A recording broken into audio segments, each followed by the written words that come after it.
Donc, j'ouvre. Merci.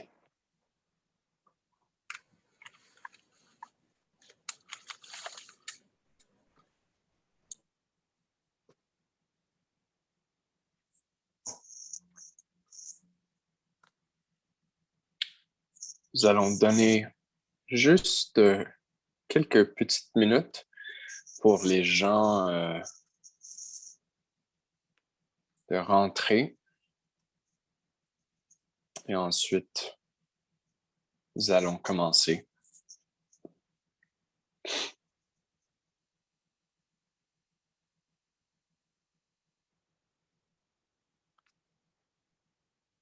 Est-ce que la salle d'attente est vacante maintenant? Est-ce que tout le monde est rentré?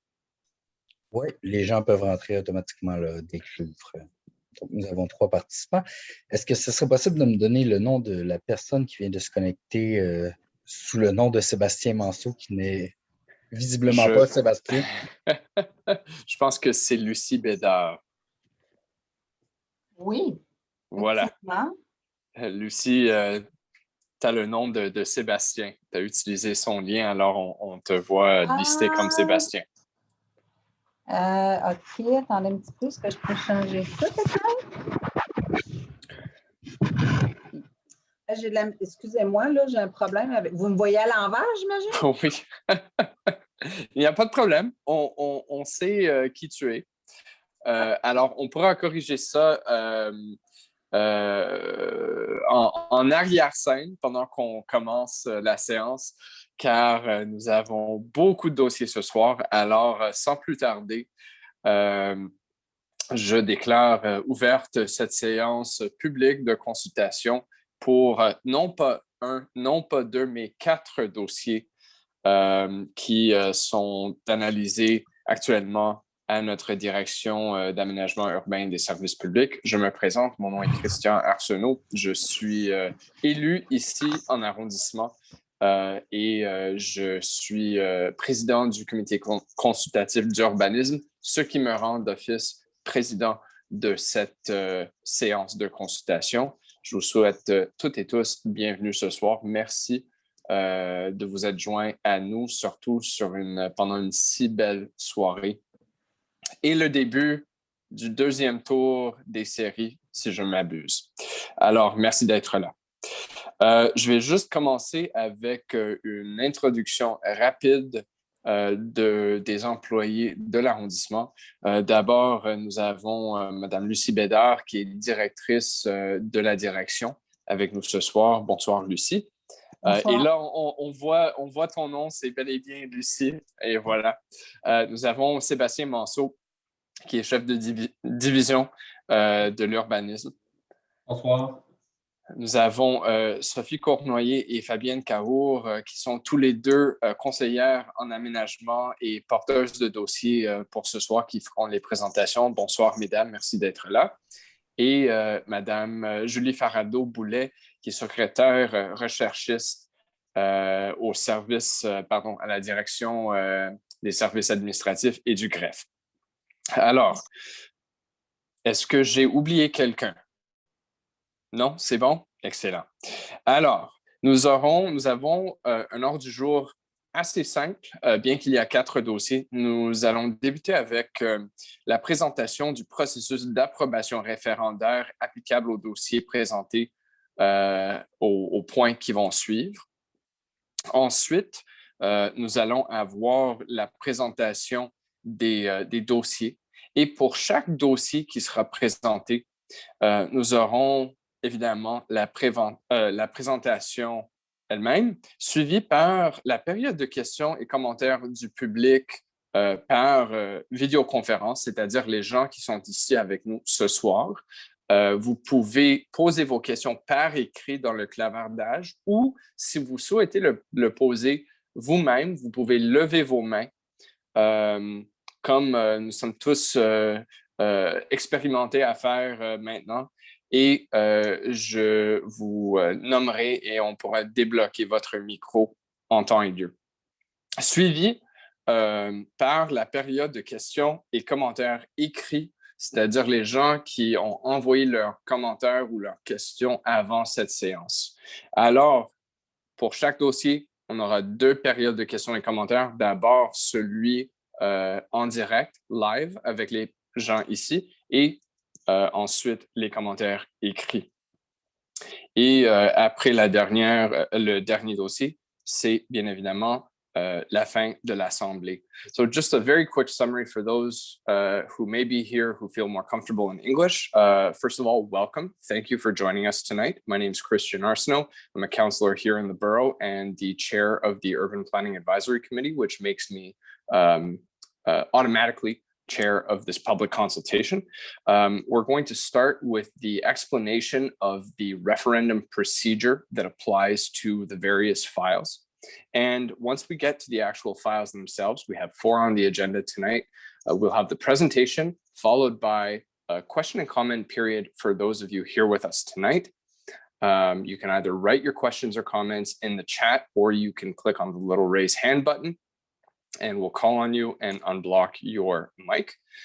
Followed by, that's the first session. The second question period is for those written comments and questions that have already been sent in by members of the public, and we read them out as a matter of procedure and transparency. Alors, sans plus tarder, je vais céder la parole à Madame Faraldo-Boulet pour expliquer le processus d'approbation référendaire.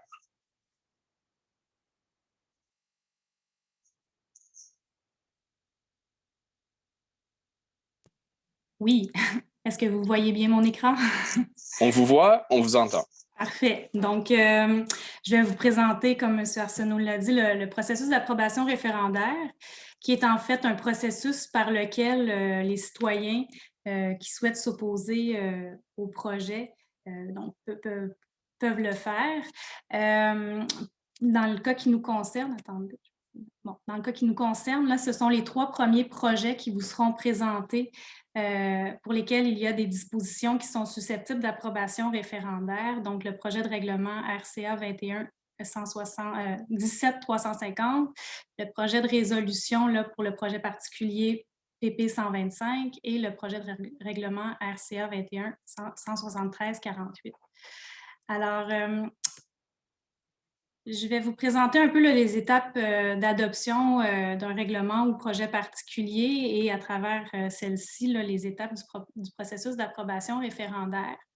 Donc, tout d'abord, les 3 projets que je vous ai mentionnés ont été adoptés en première lecture là, par le Conseil d'arrondissement le 3 mai dernier.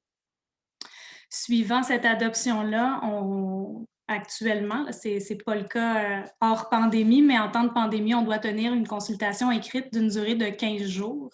Donc, celle-ci avait lieu du 19 mai à aujourd'hui, 2 juin.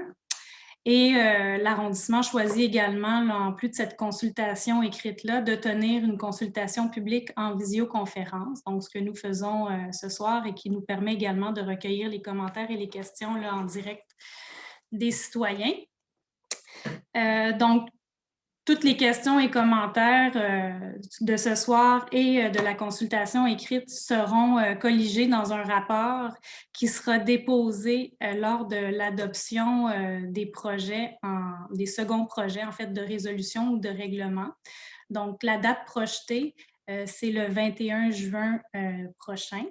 Et donc, évidemment, ça, c'est sous réserve là, de l'adoption par le Conseil.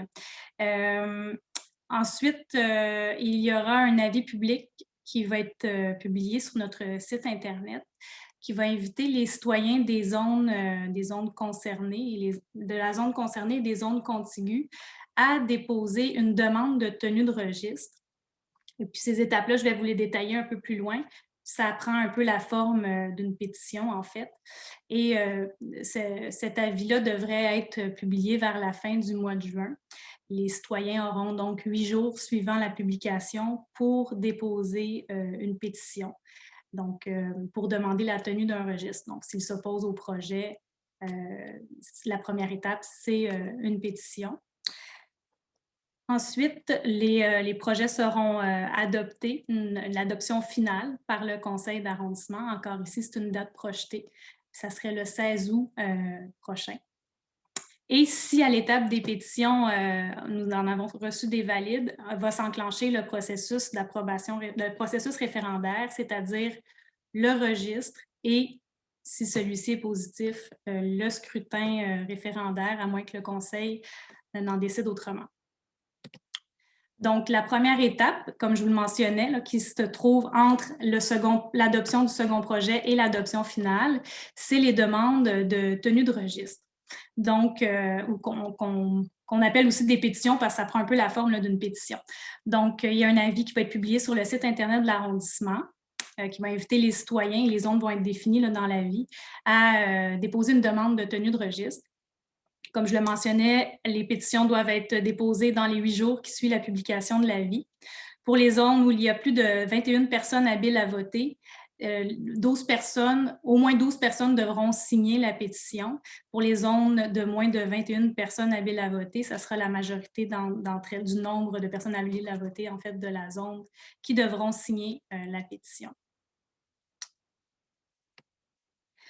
Donc, si à l'étape des pétitions, une pétition valide est déposée à l'arrondissement, en fait, l'arrondissement va tenir un registre pour demander la tenue d'un référendum.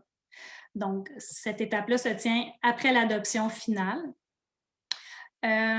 Donc, encore là, il va y avoir un avis qui va être publié sur le site Internet de l'arrondissement qui va annoncer la date de la tenue du registre après l'adoption du règlement ou de la résolution pour le projet particulier.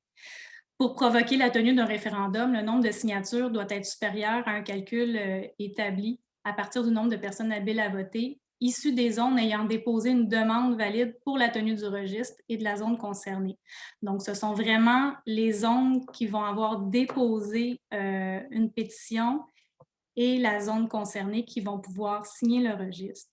Donc, le calcul est prévu par la loi et ça dépend, le nombre dépend du nombre de personnes habiles à voter là, qui sont dans les zones.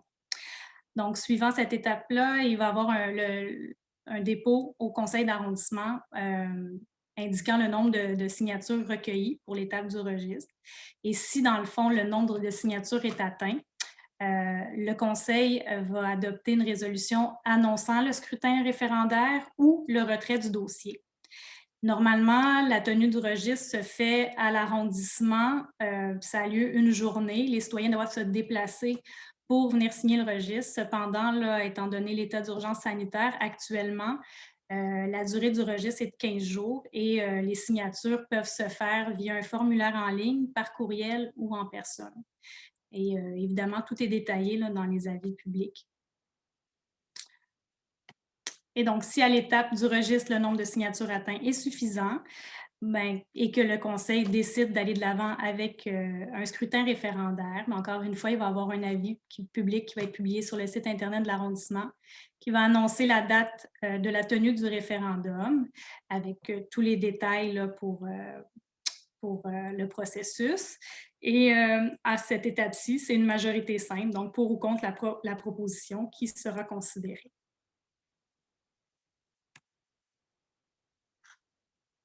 Donc voilà, puis évidemment, à chaque étape du processus, on invite les citoyens, s'ils ont des questions, à communiquer avec la division du greffe, là, nous sommes toujours là pour répondre aux questions des citoyens, les accompagner là, dans la démarche. Merci, Madame Faraldo-Boulet. Nous allons maintenant procéder à notre premier dossier de la soirée, c'est-à-dire un projet de règlement modifiant le règlement d'urbanisme de l'arrondissement de Côte-des-Neiges-Notre-Dame-de-Grâce afin d'agrandir la zone 0501 à même une partie de la zone 0451 touchant le 4018 Avenue Royale, présenté par Madame Cournoyer. Bonsoir. Donc, oui, merci. Donc, ce soir, je présente le projet de règlement tel que décrit, RCA 21-17-350.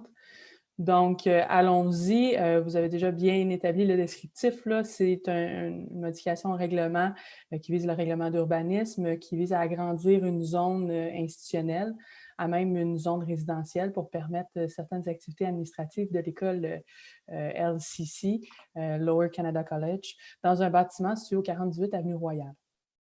Donc, voici pour les premiers points traités. On est au point 3, la présentation du projet. Donc ici, vous pouvez voir le campus de LCC. C'est un campus qui est situé de part et d'autre de l'avenue Royale, vraiment au cœur du quartier Notre-Dame-de-Grâce. Donc, l'établissement est propriétaire de plusieurs bâtiments entre l'avenue Moncton et l'avenue de Notre-Dame-de-Grâce. Le dernier bâtiment qui a été acquis, c'est en 2007. En fait, c'est celui du 4018 avenue Royale. Il s'agit d'une habitation unifamiliale isolée qui est située vraiment à l'extrémité sud-ouest du campus. Mais le bâtiment demeure quand même situé dans la continuité là, de la trame institutionnelle du secteur. Donc, de 2007 à 2019, le bâtiment était en fait loué à des employés de l'école. Depuis 2019, il est vacant. Donc, la demande de modification de règlement d'urbanisme a été déposée à l'arrondissement par l'établissement LCC afin d'intégrer la propriété dans la zone institutionnelle et permettre à l'établissement d'y exercer des activités administratives, dont notamment de l'archivage de documents. Au niveau du zonage, le bâtiment est situé dans une zone où seuls les usages H1, donc habitation unifamiliale, sont autorisés. On peut voir ici en rouge qu'il est situé présentement le bâtiment dans la zone en jaune. Donc, la zone 0501, quant à elle, c'est une zone qui permet les équipements éducatifs et culturels, E41. Dans cette zone, on autorise les écoles primaires, préscolaires, écoles secondaires et garderies. Donc, plus spécifiquement pour la demande, il est demandé d'agrandir la zone 0501 à même une partie de la zone 04051 pour ainsi permettre la transformation du logement à des fins d'équipements éducatifs et culturels. Au niveau du règlement, les paramètres de ces deux zones sont similaires. En fait, les taux d'implantation sont les mêmes dans les deux zones, sont maximum à 50 %. C'est la même chose également pour la hauteur qui est à une hauteur maximale de 9 mètres dans les deux zones. Pour permettre cette transformation de cet établissement, il est également nécessaire de prévoir une disposition qui pourra permettre la transformation d'un logement à des fins d'équipement éducatif et culturel. Donc, ce sera sous forme de disposition particulière dans la zone. Au niveau du plan d'urbanisme, on est dans une affectation résidentielle. Dans l'affectation résidentielle, les usages équipements collectifs institutionnels sont jugés compatibles. Donc, cette modification est conforme au plan d'urbanisme également. Donc, le projet vise à agrandir la zone 0501 à même une partie de la zone 0451 et prévoir une disposition particulière à la zone 0501. Cette modification aura pour effet, pour l'emplacement du 4018 avenue Royale, d'autoriser la catégorie d'usage équipements éducatifs et culturels, E41, et les dispositions particulières qui y sont associées, de ne plus permettre, pour cette même propriété, l'usage habitation unifamiliale H1, et d'autoriser, sous la forme d'une disposition particulière, la transformation d'un logement à des fins d'équipements éducatifs et culturels. Donc, le conseil d'arrondissement peut procéder à de telles modifications selon la procédure prévue par la loi sur l'aménagement et l'urbanisme. Et les deux articles du projet de règlement, l'article 1 et 2, sont des articles qui sont susceptibles d'approbation référendaire en vertu de cette loi. Donc, pour conclure, le propriétaire qui est le propriétaire de ce bâtiment depuis 2007, qui est l'école LCC, souhaite aujourd'hui intégrer le 4018 avenue Royale à ses activités en y intégrant un service d'archivage. Donc, la direction est favorable à cette intégration et elle recommande l'adoption du présent règlement pour les raisons suivantes. D'abord, parce que le LCC manque d'espace et souhaite diminuer les mouvements des étudiants sur le campus. Donc, elle cherche à relocaliser les activités administratives un peu en périphérie du dit campus. L'usage n'aurait pas d'impact sur l'architecture du bâtiment. L'apparence extérieure du bâtiment et du terrain ne sera pas dénaturée par l'occupation projetée. L'occupation du bâtiment existant permet de répondre aux besoins immédiats et futurs du collège et permet également de préserver l'intégrité du campus actuel et de l'environnement immédiat. Et cette modification est conforme au plan d'urbanisme. Voilà. Merci, Mme Cournoyer. Je vais maintenant demander aux participants, nous n'avons que 3 membres du public qui assistent avec nous ce soir. Alors, si quelqu'un souhaite poser une question ou dire un commentaire, je vous invite à lever votre main immédiatement afin qu'on puisse débloquer votre micro. And so we only have 3 members of the public with us at the moment. If one of you wishes to ask a question or state a comment on the public record, I'll ask you to raise your hand now. Otherwise, we will move on with the questions that have already been sent in. Donc, je vois aucune main levée, alors nous allons procéder avec la période des questions et des commentaires écrites. Ah, bon, sur l'écran, on fait l'inverse, mais voilà, l'invitation a été lancée aux membres du public présent. Alors, ne voyant aucune main levée, nous allons aller aux questions et commentaires déjà transmis par écrit. Parfait, merci. Alors, je poursuis. Donc, un avis public a été publié sur le site de l'arrondissement le 19 mai 2021, invitant les citoyennes et citoyens à transmettre leurs questions et commentaires concernant le projet de règlement, le RCA 21-17-350. Donc, voici le tableau qui résume les demandes reçues lors de la période de consultation écrite. Donc, on a reçu 11 commentaires, en fait 8 commentaires formulés par le formulaire web et 3 commentaires via les courriels qui ont été envoyés à l'arrondissement. Le contenu des commentaires, ça a déjà été dit, je le répète, sera consigné dans un rapport de consultation transmis intégralement aux élus et également les commentaires sont consignés dans la présentation qui, elle, sera également disponible sur le site web de l'arrondissement. Donc, les principales préoccupations évoquées portent sur les thèmes suivants. D'abord, il y a une opposition généralisée à l'intensification des activités de l'école LCC. Il y a également eu des commentaires sur l'augmentation des nuisances liées aux activités de l'école, notamment la circulation automobile, l'occupation des entrées de stationnement privées par les parents, l'occupation illégale des cours avant privés, et certaines incivilités ont été également soulignées de la part de citoyens, par exemple des déchets laissés sur les lieux à la fin des cours. Il y a également des préoccupations concernant l'incompatibilité entre la fonction institutionnelle et la fonction résidentielle. Il y avait également des craintes quant à l'utilisation abusive de droit de passage réciproque entre une propriété privée et le 418 Avenue Royale. Il y avait des craintes quant à la détérioration éventuelle du 418 Avenue Royale. Et une citoyenne a également souligné la perte d'un logement locatif. À travers ces commentaires, il y a également certaines demandes qui ont été formulées envers l'arrondissement. D'abord, une demande pour l'ajout de mesures d'atténuation de la circulation, donc de CI, et également une demande au niveau de la refonte du règlement d'urbanisme afin de revoir les limites des zones sans égard au type d'architecture. Donc, voilà.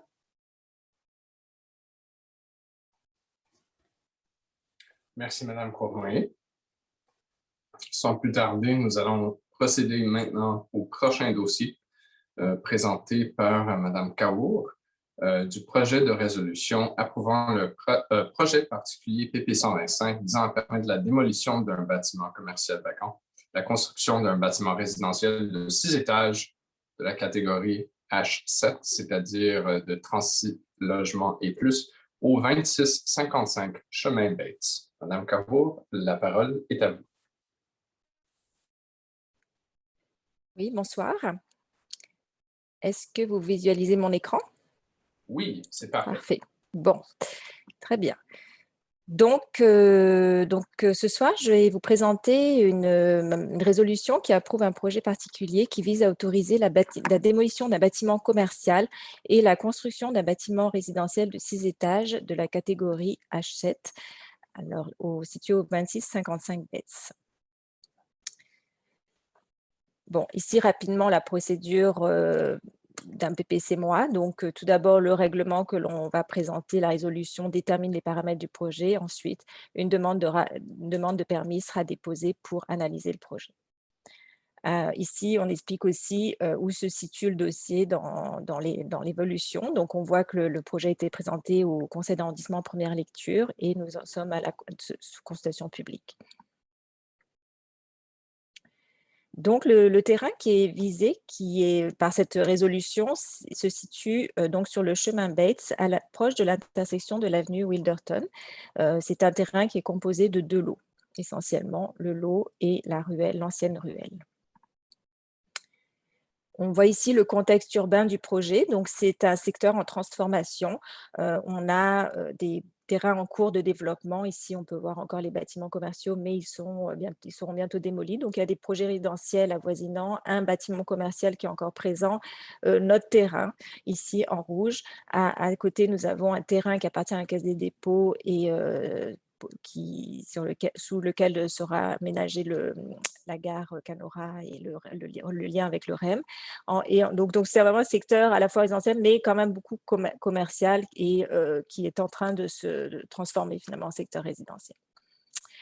Voici les bâtiments qui sont actuellement en cours d'approbation de permis ou déjà construits, comme on peut voir ce bâtiment ici, et les nouveaux projets qui vont bientôt être construits dans le secteur, pour lesquels des demandes similaires ont déjà été déposées et également des permis de démolition et de construction. Le bâtiment qui est à démolir, donc c'est un bâtiment qui a été construit en 1960, il comprend 2 étages. C'est actuellement un service de réparation qui sera bientôt vacant. Voici la photo, les photos des différentes des façades, des différentes élévations du bâtiment. Le projet qui a été soumis en projet particulier est un projet résidentiel de 6 étages avec une construction hors toit, des mezzanines à l'étage, au-dessus du 6e étage. Le projet comprend 87 unités de logement. Donc ici, on peut voir la répartition des types de logements. 9 logements familiaux seront prévus dans le projet en vertu du nouveau règlement sur la métropole mixte. Les stationnements, 24 unités de stationnement en sous-sol et 104 unités de stationnement pour vélos sont également prévues dans le projet. Donc ici, on peut voir la superficie et l'aire de bâtiment. Le taux d'implantation sera de 60% avec un COS de 3,4, un toit vert de 10% sur le toit et les marges qui vont être proposées dans le projet. Ici, nous avons des perspectives, la vue depuis la voie ferrée. Donc ici, c'est la vue depuis Jean Talon, la rue Jean Talon avec la voie ferrée qui sépare du projet. Et ici, la vue vers l'ouest. L'aménagement paysager préliminaire qui a été proposé. On voit donc des plantations d'arbres. On voit 3 arbres proposés dans le projet, mais ce sera 8 arbres qui devront être prévus pour la demande de permis. Donc, on voit en avant des terrasses, puis à l'arrière aussi des terrasses pour les résidents du rez-de-chaussée et des aménagements en pavés alvéolés. Alors ici, les différentes ensoleillements, en fait, les études d'ensoleillement qui montrent l'ombre portée par le bâtiment. Donc en fait, ce qu'on voit, c'est qu'il y a peu d'ombre qui sera portée sur le voisinage en raison de cette nouvelle construction. Une étude d'impact de la circulation aussi a été réalisée. La conclusion, c'est que le projet aura un impact négligeable sur la circulation du secteur et le Bureau des études techniques mentionne que ce projet, en raison de la proximité de la future gare Canora et le faible nombre de stationnements, encourage les déplacements actifs et collectifs. Alors, les principales dérogations de ce projet à notre règlement d'urbanisme portent essentiellement sur l'usage. Donc, actuellement, le zonage dans cette zone n'autorise que les habitations H5 et H6, donc maximum 36 logements, et du commerce de proximité. Le projet propose 36 logements et plus de la catégorie H7. La surhauteur de la construction hors toit, donc ce n'est pas les mezzanines, mais c'est la construction pour l'ascenseur. Elle est plus haute que le règlement autorise. Le règlement permet 22 mètres et elle serait à 22,95 mètres elle atteindrait 22,95 mètres de haut. Le nombre d'étages, le zonage autorise seulement 5 étages. Le projet comprend 6 étages. Mais on peut voir que tout cela est conforme au plan d'urbanisme. La maçonnerie en façade, dans le projet qui nous a été présenté, la maçonnerie représentait 34%. Le zonage actuel, c'est un minimum de 80%, donc on est en dessous. On dérogerait à ce pourcentage aussi. Et une autre dérogation porte sur les voies d'accès. On demande qu'il y ait 7,5 mètres entre deux voies d'accès d'un bâtiment voisin avec la voie d'accès projetée. Ici, on serait plus proche que 7,5 mètres. Donc, il y aurait une dérogation pour cette distance-là. Et aussi pour la voie piétonnière, on demande une largeur maximale de 1,5 mètres. Donc, la largeur serait supérieure. Également, on dérogerait au règlement sur les clôtures et les haies, puisque la hauteur maximale est d'un mur anti-collision qui serait à l'arrière du bâtiment en cas d'une collision avec le train. Donc, un mur anti-collision est prévu dans le projet. Il a une hauteur supérieure à 2 mètres. Donc, on déroge à ce règlement sur les clôtures. On prévoit également des conditions dans cette résolution. Donc, on demande que pour la demande de démolition, il y ait un plan de gestion des matériaux issus de la démolition, un plan de gestion des matières résiduelles des futures occupations et un plan de gestion et de mitigation des impacts du chantier qui soit fourni lors de la demande de permis. Et on demande également que le permis de construction soit déposé dans les 2 mois suivant la délivrance du certificat d'autorisation de démolition. Donc, on connaît juste un délai d'1 an après avoir émis la démolition pour construire le bâtiment.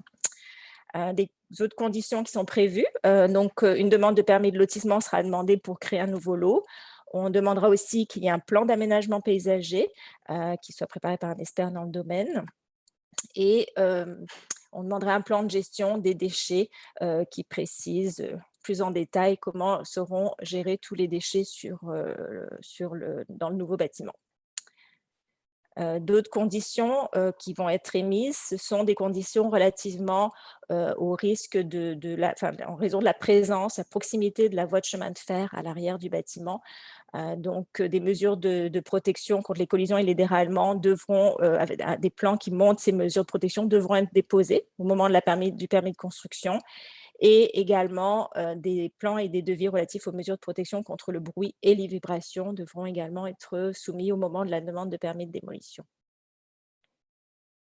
Alors, les conditions par rapport au projet en tant que tel, on va demander qu'il y ait un taux maximal du bâtiment de 60%, c'est ce qui a été présenté dans les plans précédemment, que la hauteur ne dépasse pas 2 étages, donc tel que montré, que la construction hors toit ne dépasse pas 3 mètres non plus, au lieu du 2 mètres maximum, un maximum d'unités de stationnement, donc 24 unités de stationnement de véhicules au maximum dans le projet. On n'autorise aucune aire de stationnement extérieur. Les équipements de type transformateur sur socle ne doivent pas être visibles de la voie publique. Un équipement mécanique installé sur le toit, il doit être dissimulé par un écran architectural. Tout élément technique tel qu'une chambre annexe, un espace d'entreposage de déchets et de matières recyclables et compostables doit être situé à l'intérieur d'un bâtiment. Et on va exiger également que le toit du bâtiment avec une terrasse commune, le toit soit aménagé avec une terrasse commune et qu'il y ait au moins 10% de la superficie du toit qui soit verdi, mais avec un substrat de croissance végétale, un toit végétalisé. Alors, des critères sont prévus pour l'analyse des demandes de permis. Donc, je ne vais pas tous les lire, mais en gros, lorsque la demande de permis sera déposée, on analysera le projet en vertu du règlement sur les PIA, puis on analysera en fonction de plusieurs objectifs. Donc, le premier, on souhaite favoriser la construction d'un bâtiment de facture contemporaine qui tient compte de sa situation dans un secteur à transformer ou à construire. Donc, le deuxième objectif, c'est de créer un milieu de vie et des espaces de qualité et à l'échelle humaine qui favorisent et multiplient les interactions entre résidents. On a toute une liste de critères pour pouvoir voir si on atteint ces objectifs. Un autre objectif qui est d'assurer l'intégration des mesures adéquates en matière de sécurité acoustique et vibratoire. Enfin, pour conclure, donc notre direction est favorable à cette demande. Tout d'abord, puisque le projet est conforme au plan d'urbanisme, il respecte le règlement sur la métropole mixte en offrant 10 appartements de 3 chambres à coucher de 96 mètres carrés pour attirer des familles.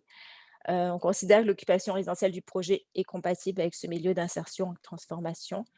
La densité proposée est en cohérence avec les objectifs de densification dans le secteur. On est situé dans l'aire TOD de la station intermodale de train du REM Canora.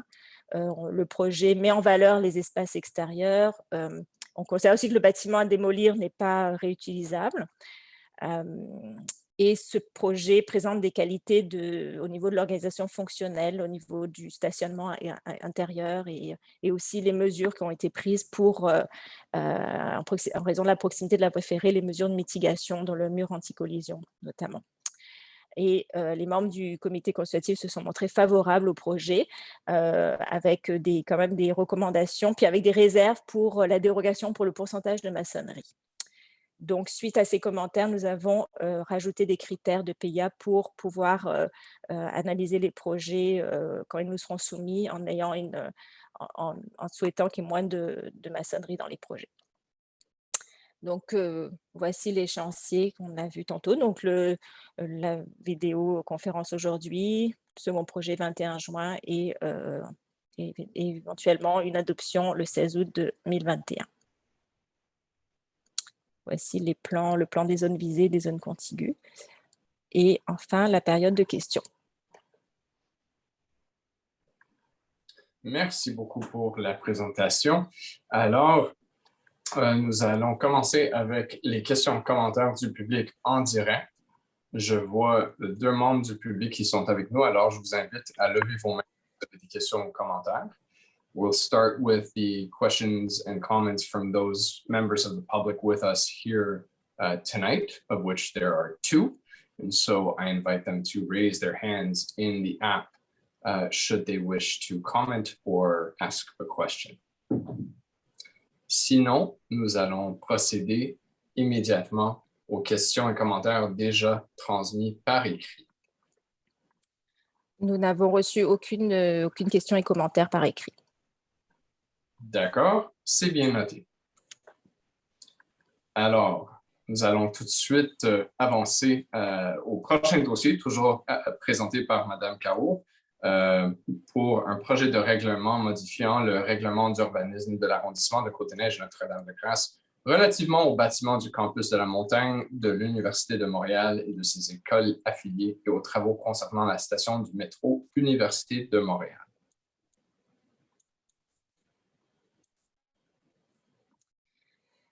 Bon, donc je vais vous présenter le règlement RCA 21-17-348.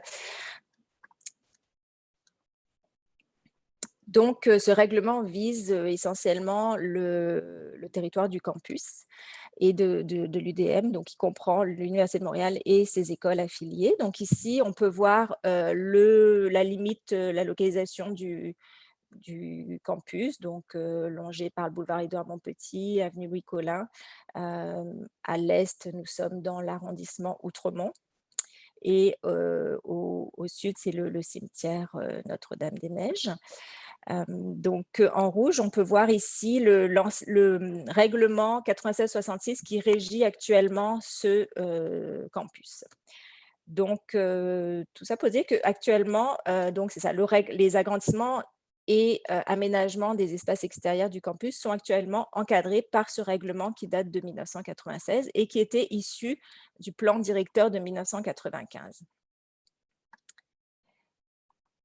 Aujourd'hui, donc, il y a eu une démarche d'élaboration de plan directeur qui a été commencée il y a environ 1 an. Et donc ici, on peut voir le plan directeur du campus. Et pour mettre en application ce plan directeur, un règlement est en cours d'adoption.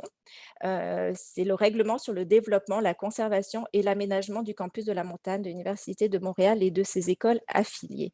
Donc, ce règlement va permettre d'autoriser des projets d'agrandissement, mais aussi des projets d'aménagement extérieur, tels que proposés dans le plan directeur qu'on peut voir ici. Donc, dans ce plan, on peut voir les potentiels d'agrandissement prévus dans les 20 prochaines années dans le cadre du plan directeur.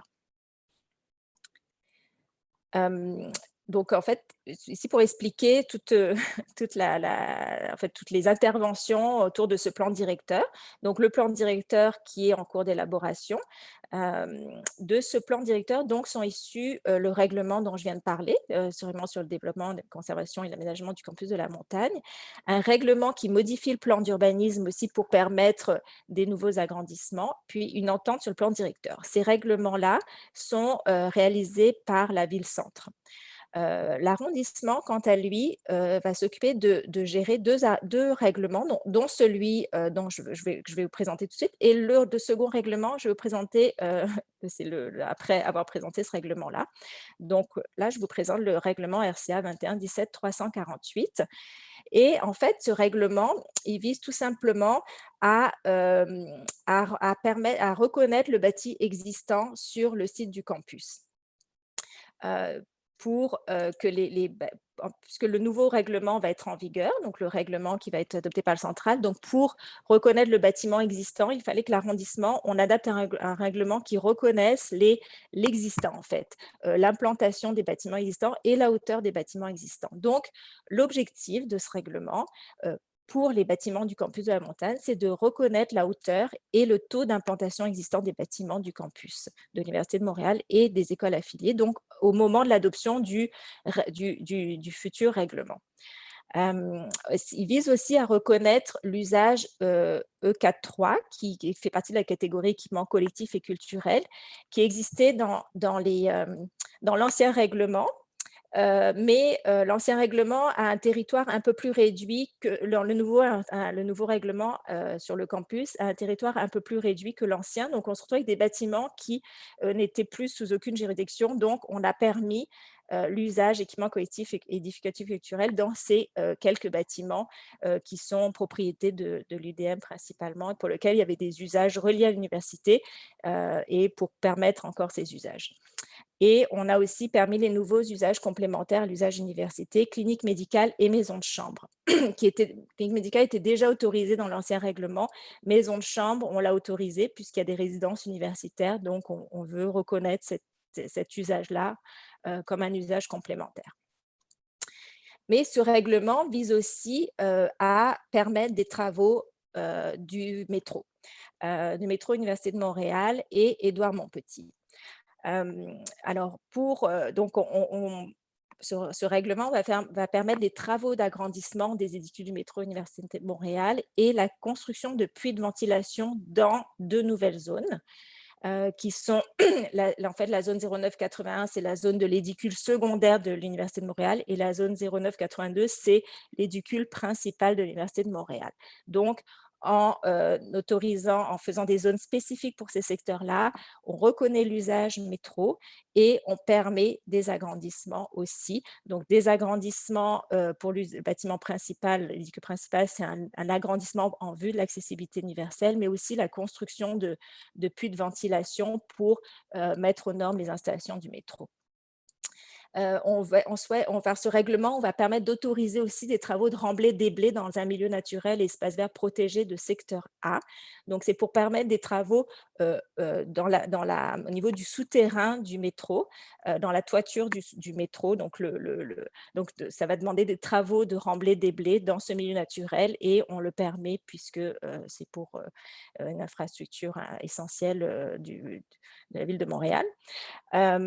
Et on permet aussi les travaux d'agrandissement de l'édicule sud du métro Édouard-Montpetit, jouxtant le stade d'hiver. Donc, il y a déjà eu une demande de permis pour agrandir cet édicule de métro-là, mais il fallait ajuster le taux d'implantation. Donc, on l'a régularisé par ce permis-là, par ce règlement-là, pardon.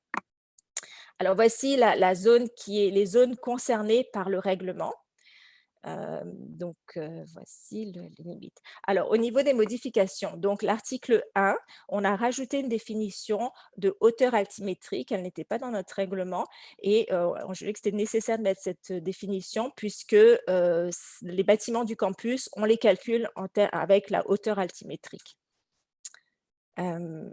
Ensuite, au niveau de l'article 2, on a changer les termes, plutôt que de parler d'espace vert protégé de type A, on a choisi le terme milieu naturel et espace vert protégé de secteur A, qui est le terme utilisé dans le plan d'urbanisme. Et on permet des travaux de remblai des blés, comme je mentionnais, dans le secteur naturel protégé de secteur A. Donc ici, on peut voir Édouard Montpetit, Louis Collin et le chemin de la Rampe, qui est une rue privée sur le terrain de l'UDM. Et donc, c'est ici, c'est qu'auront lieu les travaux souterrains. Donc, dans cette partie-là, donc il y aura, c'est dans le secteur A qui a un milieu naturel protégé, mais ça va demander des remblais des blés dans ce secteur-là. Donc, la même chose pour le terme espace vert protégé de type A, de type B, pardon, on utilise le terme utilisé par le plan d'urbanisme. L'article 4, on va autoriser l'usage infrastructure d'équipements du transport collectif dans la famille équipements collectifs et institutionnels. Donc, pour spécifiquement autoriser des édicules de métro dans des zones, puisqu'actuellement, on peut voir ici, dans cette zone-là, 980, 982, 947, 986, on a des édicules, mais l'usage n'est pas autorisé, n'est pas mentionné actuellement dans les zones, dans notre règlement de zonage. Donc, on permet ces usages-là pour les rendre conformes. Les usages complémentaires. Alors, on les a tous mis dans le même article pour simplifier la lecture. Donc, c'était des usages complémentaires qui existaient déjà. On en a rajouté un qui est la clinique médicale, mais qui était déjà dans l'ancien règlement 96-66, qui va être aboli, ce règlement-là. Donc, dans notre règlement, on met cet usage-là. Et maison de chambre, c'est un nouvel usage, comme je mentionnais tantôt, c'est destiné aux résidences étudiantes. Donc, on supprime un autre article où il était question d'usage complémentaire. On les a tous mis dans le même article.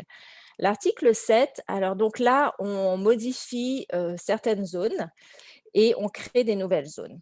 Tout cela pour s'ajuster au futur règlement sur le campus qui est en cours d'adoption par le central pour qu'on ait les mêmes limites de zone que le règlement du central. Donc, tout simplement, c'est la raison principale. Et aussi pour définir les limites de zone aussi où les travaux de la STM pourront se réaliser. Là, je tiens à préciser qu'il y aura potentiellement une modification à la limite de cette zone-là, 0982, qui est la zone qui comprend l'édicule principal du métro Université de Montréal. Ça sera éventuellement proposé en seconde lecture pour 21 juin. Des discussions sont en cours entre la STM et l'Université de Montréal pour voir s'il serait judicieux d'intégrer, de faire une limite plus droite, c'est-à-dire on voit ici, il y a un petit débarcadère, de l'intégrer dans cette zone 0982 plutôt que de l'exclure. Donc, on aura la réponse très rapidement. Je dois le dire quand même en consultation publique, puisque la loi demande que les citoyens soient informés des modifications qui vont être présentées en second projet. Donc, il y a des chances qu'il y ait cette modification-là très mineure qui soit réalisée.